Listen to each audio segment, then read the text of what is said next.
Assalamualaikum warahmatullahi wabarakatuh, teman-teman. Video ini kita mungkin lagi di suasana panen raya Lebaran. Saya recording sebenarnya tanggal 27, nggak tahu video ini publishnya kapan. Ya, tapi ya pasti sebelum Lebaran lah. Sebelum Lebaran, saya lagi berpikir untuk bazar offline. Bazar offline alias jualan offline. Saya belum ada pengalaman. Kenapa saya berpikir begitu? Seperti itu? Kalau jualan online ya udah kebayang. Minggu satu mulai kita memasuki lereng. Kok nggak keluar? Oh iya. Minggu satu kita mulai memasuki lereng, lalu minggu kedua peak-peaknya nih, minggu dua, minggu tiga ini paling peaknya para pedagang nih Lebaran, pedagang online nih Lebaran. Lalu mulai turun wajar karena apa? Mungkin banyak kasus stoknya habis. Banyak kasus stoknya habis. Saya ngalamin gitu bertahun-tahun, bestseller selalu habis, alhamdulillah. Saya yakin banyak seller juga kayak gitu. Karena lagi lebaran ini nggak perlu mikirin iklan sebetulnya, mikirin stok. Oke, yang jelas penurunan, tapi secara teori mungkin ada orang yang mulai mulai takut belanja online, mulai banyak buka bareng kalau minggu keempat tuh ya. Apalagi minggu keempat, minggu kelima nih mungkin ya udah Hamin 7 dari puasa ya, dari lebarannya ya, orang udah nggak mau belanja lagi mungkin. Tapi secara umum kayak gitu ya. Minggu satu masuki lereng, minggu dua, minggu ketiga, 14 hari ini adalah babak finalnya. Lalu minggu keempat, minggu kelima itu mulai turun. Kok 5 minggu? Ya ini di rata-ratain aja ya. Karena kan rata-rata 30 hari ya, 30 hari itu 4 minggu lebih dikit lah, 4 plus minggu. Jadi 1, 2, 3, 4, 5. Yang kadang lebarnya di minggu keempat, di minggu kelima, dan seterusnya.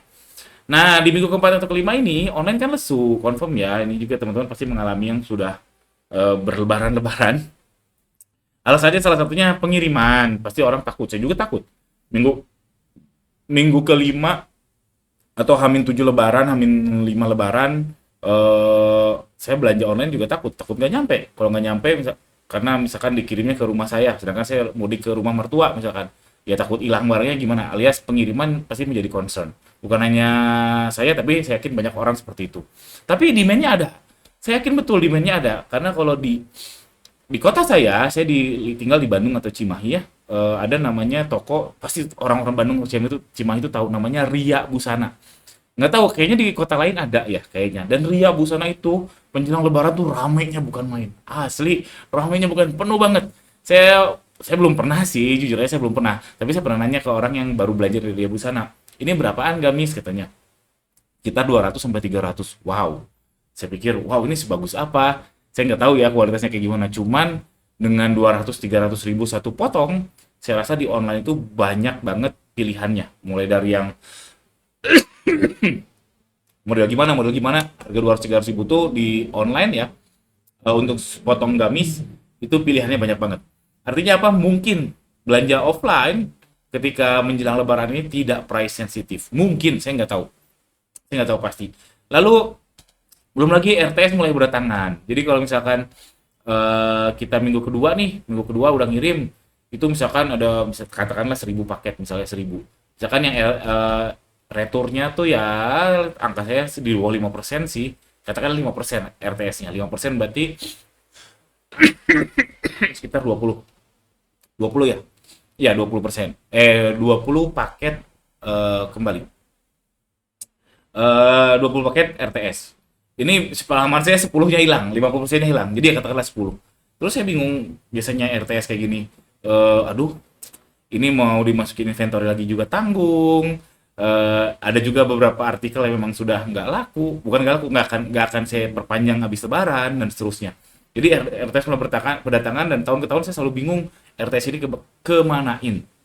Biasanya yang saya lakukan habis lebaran atau pas menjelang lebaran, satu dibagiin ke karyawan, kedua diobral, memang diobral, di flash sale atau gimana, yang penting keluar deh, yang penting keluar, dan seterusnya. Nah sekarang saya lagi berpikiran gimana kalau bazar offline.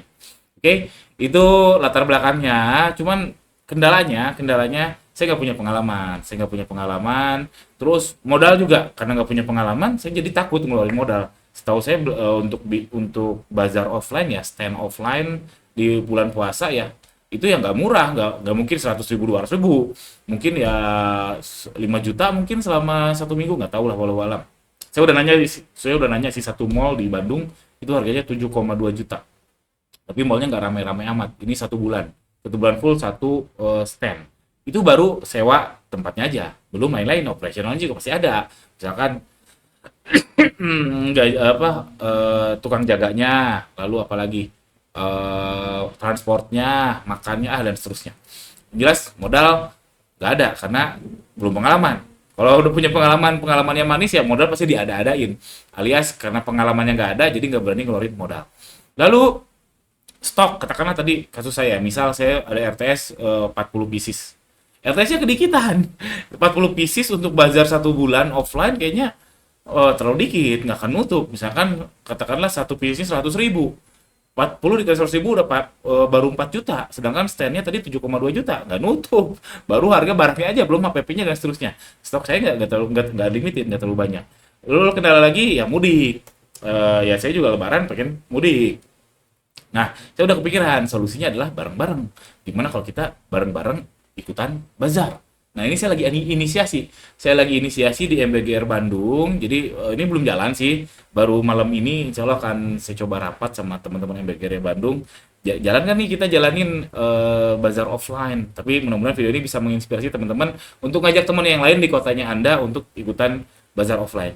Nah, solusinya ajak teman. Jadi kalau sama teman bisa urunan dan bisa obral bareng-bareng. Jadi kalau misalkan tadi yang 7,2 juta misalkan ngajak teman 10 orang, jadinya 700.000, 700.000 saya rasa nggak berat sih, atau ya 20 orang lah misalkan, jadinya 300.000, wah ringan sih menurut saya untuk sewa stand di mall untuk bazar offline, lah jadinya urunan, jadi nggak berat.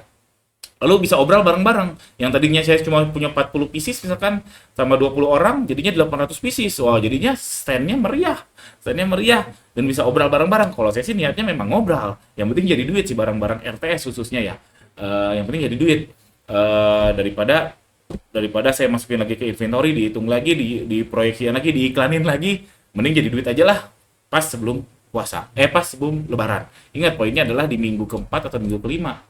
Minggu 4 minggu, artinya ini over melewati lebaran. Jadi misalkan lebarannya kan mungkin di kalender itu tanggal 31 ya. Jadi mungkin si bazar offline-nya akan peak-nya 28, 29, 1, 2. Mungkin, saya nggak tahu karena saya nggak punya pengalaman. Yang intinya ini cuma konsep aja. Silakan teman-teman di kotanya masing-masing coba ajak seller online yang lain. Ini barang-barang RTS-nya atau barang-barang dead stock-nya coba dijuali di bazar offline berdasarkan konsep yang tadi saya paparkan. Kalau di MBGR Bandung, MBGR itu apa? Nah, buat yang belum tahu, MBGR itu forum yang saya inisiasi. Sebetulnya nggak hanya Bandung, tapi siapapun boleh join. Kita intinya sebenarnya cuma Zoom tiap Jumat 16 sampai 17.30. Cek aja di ganirozaki.com, di situ ada link Telegram grupnya. Cuman seiring waktu, ini sudah 2 tahun, saya coba deh inisiasi yang Bandungnya aja. Bandungnya aja, alhamdulillah seru sih, rame orangnya. Ya karena satu daerah ya. Jadinya cukup solid dan ini mau dikonkretkan dengan coba kita jualan bazar offline. Nggak tahu jalan atau enggak, baru mau rapat malam ini.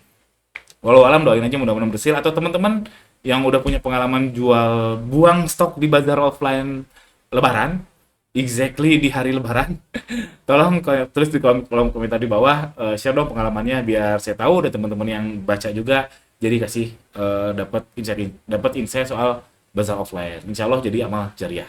Itu aja, jangan lupa subscribe. Assalamualaikum warahmatullahi wabarakatuh.